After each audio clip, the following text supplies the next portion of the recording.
Executive Director of the Chamber of Commerce, Brian Louisi, says there are several teething problems that need to be ironed out before the implementation of the VAT system.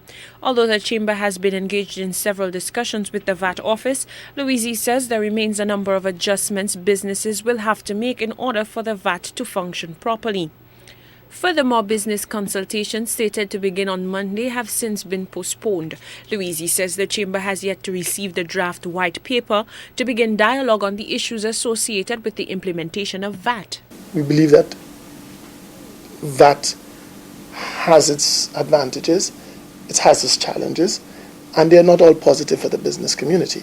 But it is not a system that is unheard of, and we are very, very much aware, we're not naive to the fact that this is where economies are going, and we're prepared and we will work to achieve it, but it must be done in a practical way. And for it to work for the country, we must all participate and understand what are the concerns and issues and take into account these.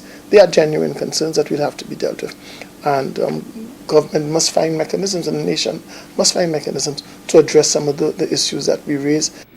Louisi says the business community is anxious to offer suggestions on the draft white paper. He says their concerns and opinions need to be factored into the final policy.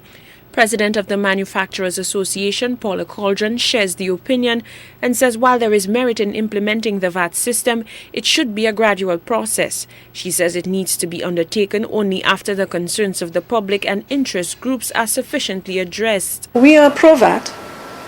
We think it's a good idea. We think it will work, but it's not something that can be. We believe it could be something that's phased out over a period of time, so that we can know what the loopholes are, what the problems are, what exist. It'll be a lot more difficult to handle if it's just done at one go. Cauldron has another major concern. She says VAT has not been simplified to the point where everyone understands the logistics of the system. Many of them have not completely understood how it's going to work within their business.